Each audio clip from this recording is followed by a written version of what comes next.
Baik, terima kasih. Assalamualaikum warahmatullahi wabarakatuh. Waalaikumsalam warahmatullahi wabarakatuh. Saya senang ketemu dengan teman-teman.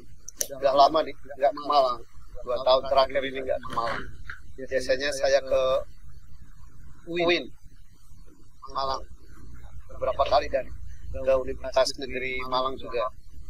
Untuk ke Brawijaya beberapa tahun lalu, tapi bicara soal transport.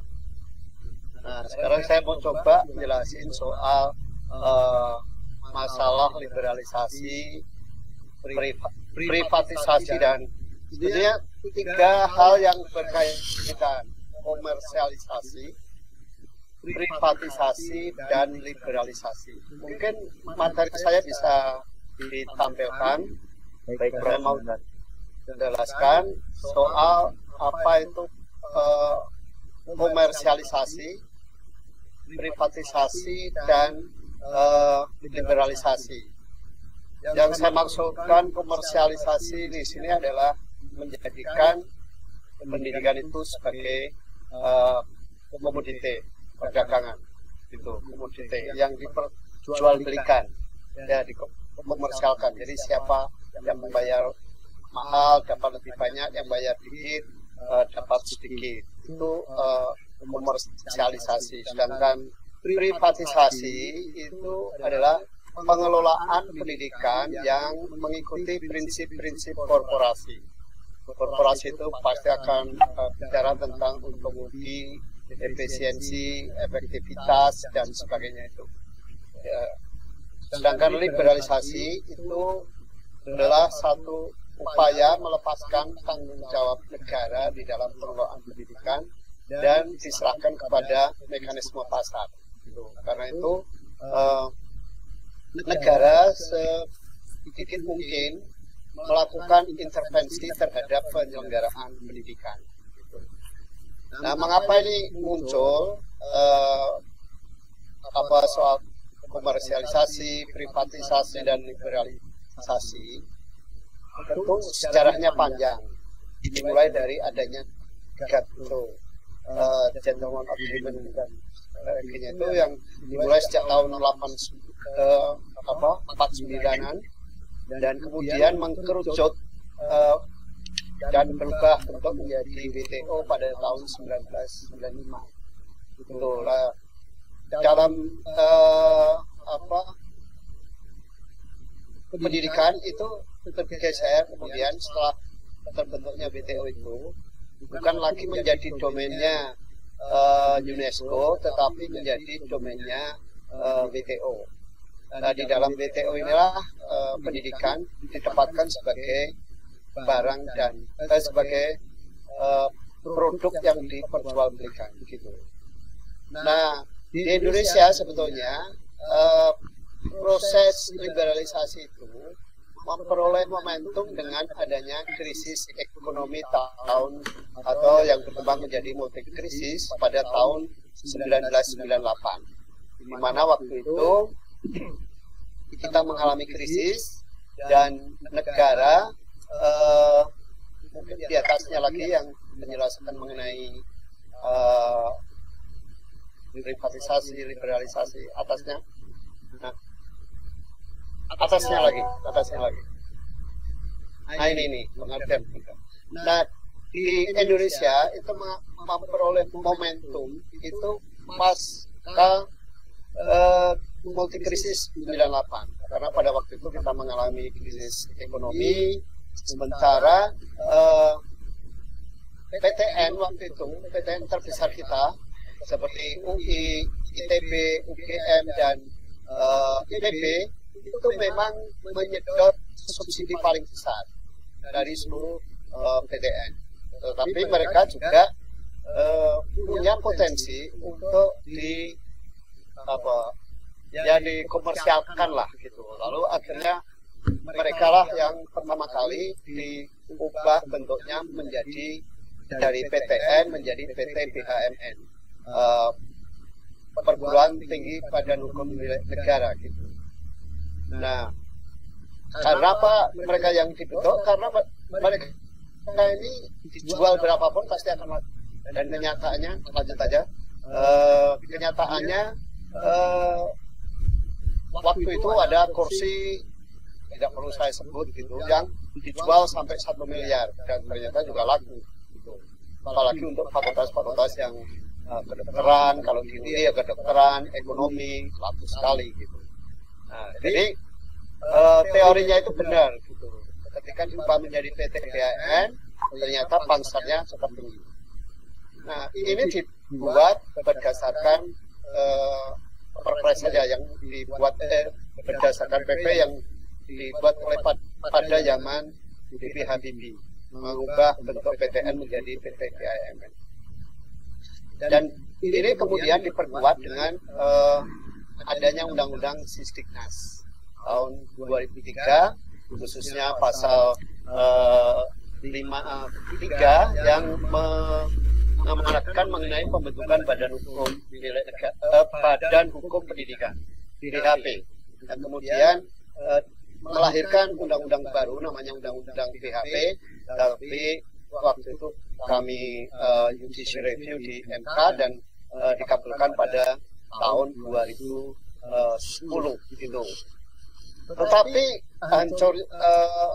dibatalkannya dibatalkannya Undang-Undang BHP tidak secara otomatis proses liberalisasi selesai, karena itu berkembang atau bermetamorfose di Undang-Undang nomor 12 tahun 2012, yaitu Undang-Undang Perguruan Tinggi. Di sana sebetulnya ruh dari Undang-Undang BHP itu masuk, dan sejak itu sebetulnya saat pembahasan sebetulnya saya sudah mengingatkan, begitu ada opsi penerimaan mahasiswa itu melalui jalur mandiri, maka sebetulnya itulah komersialisasi pendidikan dan privatisasi pendidikan itu tetap berlangsung di PTN-PTN kita. Dan ternyata benar, dan PT BHMN itu kemudian juga bermetamorfosa, hanya berubah nama saja menjadi PT Badan Hukum. Tapi substansinya sebetulnya sama. Kalau kita pelajari dari pengelolaan keuangan antara di PT BHMN dengan PT BH ini itu sama. Jadi PT BH ini sebetulnya hanya metamorfosa dari PT BHMN. Nah, itulah yang mendorong kemudian sampai sekarang PTN-PTN banyak yang ingin bermetamorfose menjadi PT BH. Mengapa? Karena di PT BH ini pengelolaan keuangan itu jauh lebih longgar begitu, jadi lebih leluasa. Penerimaan keuangannya juga bisa melalui berbagai macam sumber, tidak hanya dari mahasiswa saja. Karena itu hampir semua PTN itu didorong untuk menjadi PT BH, meskipun sebetulnya banyak PTN yang sebetulnya agak susah, terutama yang di luar Jawa, kalau berubah menjadi PT BHMN gitu. Nah, sekarang ini meskipun Undang-Undang BHP dihapus, sebetulnya ada PR besar bagi kita. Saya tidak tahu apakah siswa dan dosen sudah pernah membaca namanya Undang-Undang RUU, rancangan undang-undang Omnibus Law Cipta Kerja. Kalau Anda baca itu, maka sebetulnya ruh dari Undang-Undang PTBH atau Undang-Undang BHW maksud saya itu sekarang muncul di RUU Cipta Kerja itu, dan itu akan jauh lebih lebih liberal gitu, karena nanti pendidikan asing yang mau pendidikan cabang di Indonesia itu harus bekerja sama dengan PT di Indonesia yang berakreditasi A, sebagaimana diamanatkan di dalam Undang-Undang Sisdiknas maupun di Undang-Undang Perguruan Tinggi. Lanjut aja, slide-nya lanjut. Slide-nya lanjut, boleh? Ya, ini sebetulnya substansi dari neoliberalisasi pendidikan itu di sini. paradigma pendidikan itu bergeser ke arah materialisme ekonomi kapital. Begitu. Jadi bukan lagi sebagai hak setiap warga, hak yang dimiliki oleh setiap warga dan negara wajib memenuhinya. Gitu. Dan siswa maupun mahasiswa itu dipersiapkan untuk sekedar menjadi pekerja dalam dunia kapitalisme pasar bebas. Dimensi humanisme, sensitivitas sosial, potensi diri, otentitas diri terpendam dan proses pembudayaan juga menjadi ideal. Gitu. Itu dari segi humanisasi. Dari segi kapitalisme pendidikan itu investasi merupakan terminologi ekonomi. Orientasi pendidikan menjadi profit, mencari untung, dan investasi tujuannya mencari untung. Dan itu sebabnya kalau kita perhatikan terminologi di dalam pendidikan sekarang ini adalah lebih banyak mengadopsi terminologi di dalam ekonomi maupun korporasi seperti efisiensi, efektivitas, produktivitas, selalu bilang begitu. Padahal sebetulnya kalau kita ngomong pendidikan itu sangat tidak efisien. Contohnya kalau diisi sekolah Institut Seni Indonesia, jurusan pedalangan, mahasiswanya kadang cuma 4 atau ya di bawah 10 lah, dosennya bisa 20 gitu. Apakah ini efisien? Sangat tidak. Tapi apakah harus dibubarin itu? Saya kira tidak juga, karena seni pedalangan juga diperlukan oleh masyarakat untuk menjaga kultur masyarakat. Gitu. Jadi tidak sinkron. Sehingga dulu pernah muncul isu-isu misalnya arkeologi mau dibubarin dan sebagainya. Karena kalau kita bicara soal efisiensi, soal produktivitas, ya boleh dikatakan nggak efisien karena menggali barang-barang yang peninggalan zaman masa lampau untuk apa, kan begitu kalau orang ekonomi. Tapi apakah itu harus ditinggalin? Bukan tidak. Nah, ini saya kira persoalan-persoalan yang muncul di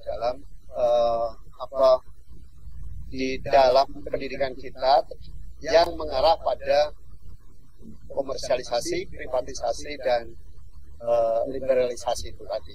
Lanjut coba. Nah, ini balik lagi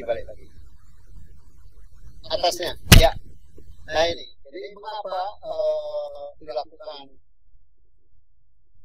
privatisasi dan liberalisasi? Karena itu desakan negara-negara maju melalui WTO, bagian dari konsensus Washington, dengan motif mencari keuntungan, bukan sebagai filantropis atau kemanusiaan. Dasarnya adalah neoliberalisme dengan perangkat konsensus Washington yang dibuat oleh IMF, WTO, Bank Dunia, dan sebagainya gitu. Karena mengapa negara-negara maju mendesakkan adanya privatisasi ini? Karena sektor terbesar mereka itu mereka peroleh dari sektor jasa, dan sektor jasa itu salah satunya adalah jasa pendidikan. Dan Indonesia juga saja.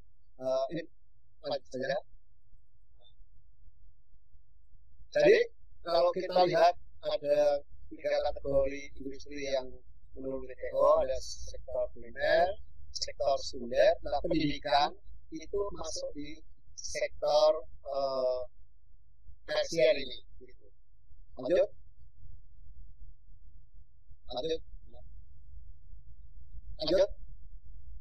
Nah ini kesimpulannya itu tadi, pendidikan itu menjadi barang jasa yang diperdagangkan dan masuk di sektor tersier.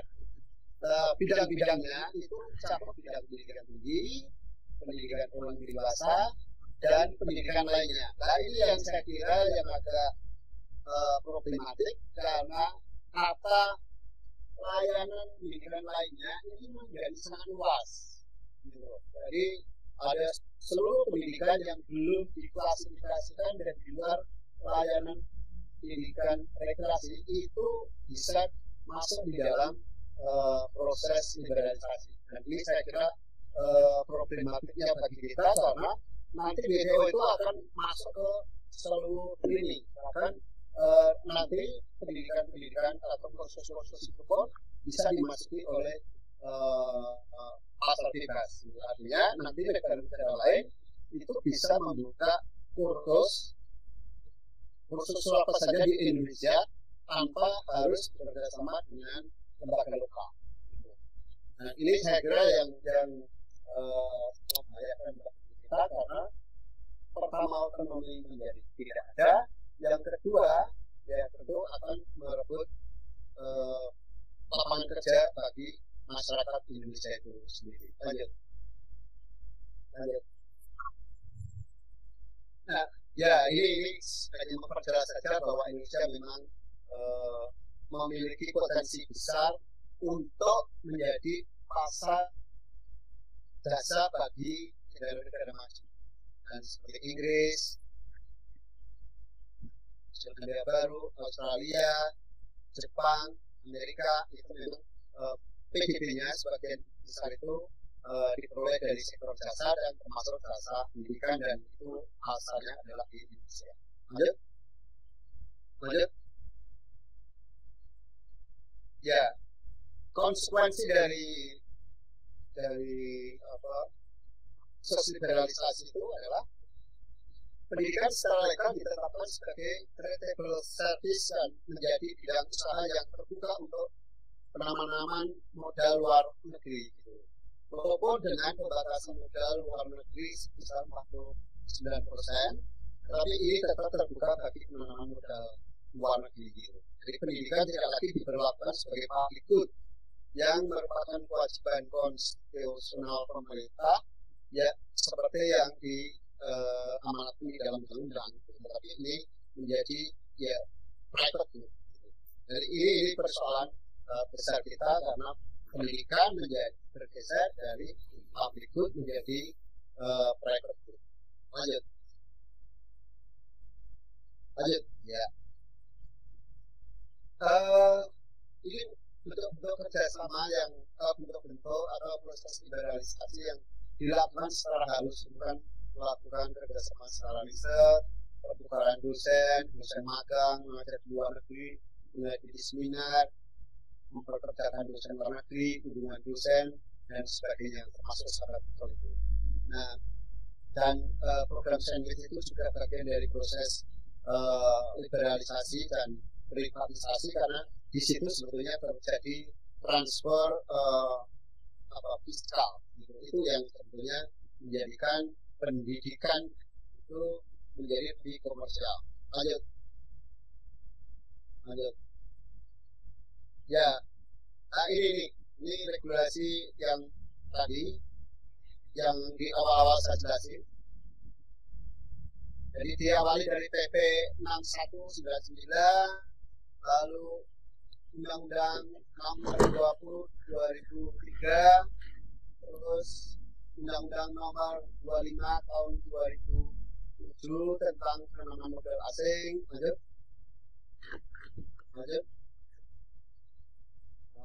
Terus atasnya lagi. Nah, dan peraturan bawahnya.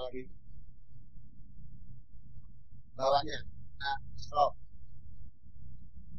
Dan ini yang terakhir sudah saya sebut tadi, RUU Omnibus Law Cipta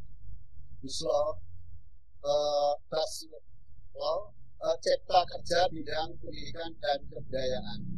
Nah, ini sayang ini justru tidak ada yang mengawal. Jadi hari ini saya mencoba nge-share komentar saya terhadap ini. Hampir semua terkaget-kaget bahwa ada undang-undang, ada RUU yang akan meliberalisasi pendidikan secara besar-besaran. Jadi kalau di undang-undang Distiknas maupun undang-undang PT itu PTN perguruan tinggi asing yang akan membuka cabang di Indonesia harus bekerja sama dengan PT di Indonesia yang berakreditasi A, di RUU Cipta Kerja ini sudah nggak ada lagi.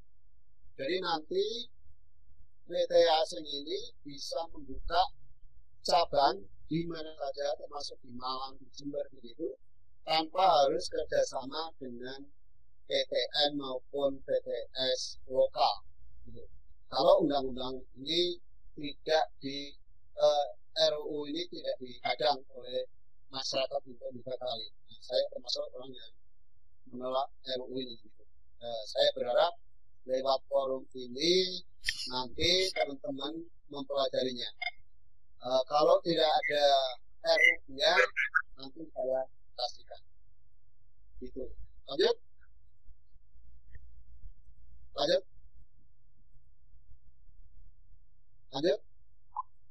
Oh, ya, saya mau bicara soal yang dampak krisis ini aja. Nah, krisis ini memang bukan krisis, pandemi ya. Pandemi ini memang bagi Menteri Nadiem ini merupakan blessing in disguise. Karena apa? Karena beliaunya kan pengen melaksanakan pembelajaran digitalisasi atau digitalisasi pembelajaran. Kemarin-kemarin susah sekali mendorong kampus-kampus untuk melaksanakan pembelajaran jarak jauh, gitu ya. Itu sejak tahun, saya ingat sejak PLT Dirjen sekarang ini Dirjen Dikti ini Pak Prof. Nizam, itu dulu di Kemdikbud tahun 2012-an itu sudah mendorong PTN, PTS yang besar-besar ini untuk melakukan pembelajaran online. Tapi nggak jalan-jalan juga. Gitu. Nah, sekarang dengan adanya pandemi, secara otomatis jalan. Nah, persoalannya adalah bahwa pembelajaran melalui online ini itu menurut saya memang hanya bisa sebagai pelengkap, tidak bisa menjadi pokok, terutama untuk teman-teman yang eksak yang harus menjelaskan rumus-rumus. Kalau pembelajaran online itu pasti susah, termasuk dosennya juga susah bagaimana menjelaskan rumus-rumus itu kepada mahasiswa. Tetapi menurut saya untuk yang IPS dan sastra mungkin bisa. Nah, apa konsekuensi dari pembelajaran online ini? Sebetulnya adalah sebetulnya gitu, kalau mau bicara untung ruginya, sebetulnya persyaratan atau standar-standar yang ada dalam peraturan pemerintah tentang standar nasional pendidikan itu perlu dikoreksi lagi. Kan di sana terutama mengenai prasarana dan sarana kan menyebut kebutuhan gedung, menyebut kebutuhan lahan dan sebagainya. Nah, dengan adanya pembelajaran online menjadi pertanyaan kita bersama, kalau masih perlu nggak prasarana dan sarana yang diatur di dalam PP tersebut itu harus dipenuhi sepenuhnya gitu ya. Ini pertanyaan besar kita gitu. Tapi problemnya adalah bahwa tidak semua daerah kita itu memiliki infrastruktur yang cukup. Slide-nya jalan aja, tadi di bawah ada data-data mengenai daerah yang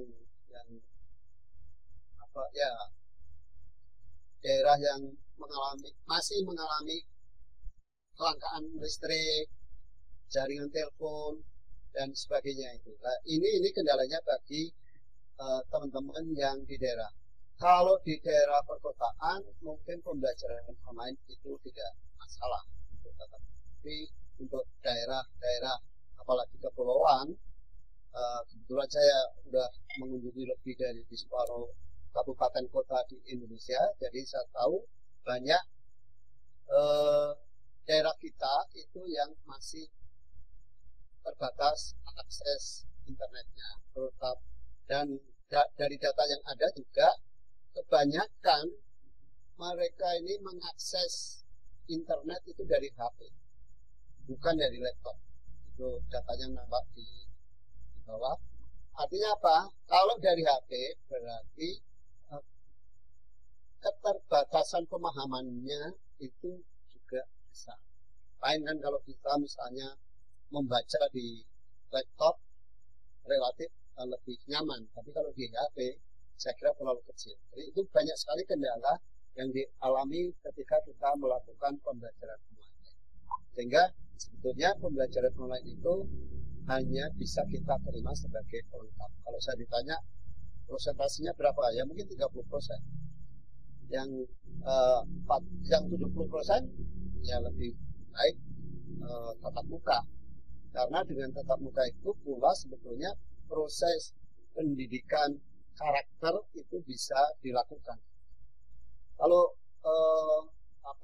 online kita kan nggak tahu, gerak tubuh itu kan sebetulnya juga mencerminkan karakter kita. Tapi dengan online kan banyak orang yang nggak tahu apa yang dilakukan di balik layar kan. Coba bapak-bapak dosen pasti mahasiswanya kalau diajar online videonya mati kan, gitu, dengan alasan ngirit pulsa kan. Nah, saat mati itu apa yang dilakukan? Kita kan nggak tahu. Jangan dia sambil dengerin yang lain atau mengerjakan yang lain. Gitu. Nah, ini kelemahan dari pembelajaran online. Nah, karena sebetulnya mungkin sudah baca juga, saya kirim surat ke Presiden supaya tahun ajaran baru itu dimundurkan. Kalau tahun ajaran baru dimundurkan menjadi Januari, tidak berarti Juli sampai Desember nggak ada kuliah. Ada. Siapa yang kuliah? Yang sekarang sudah duduk di bangku kuliah. Gitu. Itu tetap kuliah meskipun online. Gitu. Yang tapi mahasiswa baru mendaftar nanti bulan Januari. Gitu. Lalu sekarang udah tes gimana? Nggak apa-apa. Tes sekarang nggak apa-apa. Dinyatakan lulus sekarang nggak apa-apa. Tapi pemberkasannya atau ya terutama pembayaran administrasinya, pembayaran uang kuliahnya bisa dilakukan Januari depan. Mengapa? Karena sebetulnya kondisi ekonomi dan psikologis masyarakat sekarang ini sedang rapuh.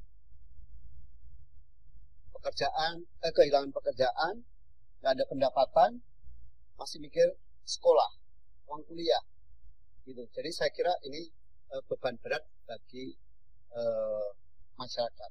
Nah, solusinya apa sih sebetulnya yang saya usulkan? Solusinya yang mau tidak mau satu, pembebasan SPP untuk semester ini, terutama bagi yang nggak mampu betul ya, itu harus ada pembebasan SPP. Yang kedua, kan pemerintah itu menyediakan dana operasional pendidikan. Mestinya ini bisa untuk membantu membeli pulsa mahasiswa bagi mahasiswa yang tidak mampu. Gitu. Mahasiswa yang mampu, oke, biayai sendiri, tapi mahasiswa yang tidak mampu itu disubsidi dengan menggunakan dana dari POP. Gitu. Tapi tampaknya ini kecenderungan di mana-mana, bukan hanya di Indonesia, hampir semua kampus tetap memaksakan supaya pembayaran uang kuliah itu berjalan. Nah, ini saya kira yang menjadi persoalan besar kita sekarang. Di satu sisi masyarakat kemampuan ekonominya sudah nggak ada, tapi masih harus membayar uang kuliah, termasuk uang sekolah bagi anak-anak yang hidup di kampung. Kira-kira itu pengantar saya. Jadi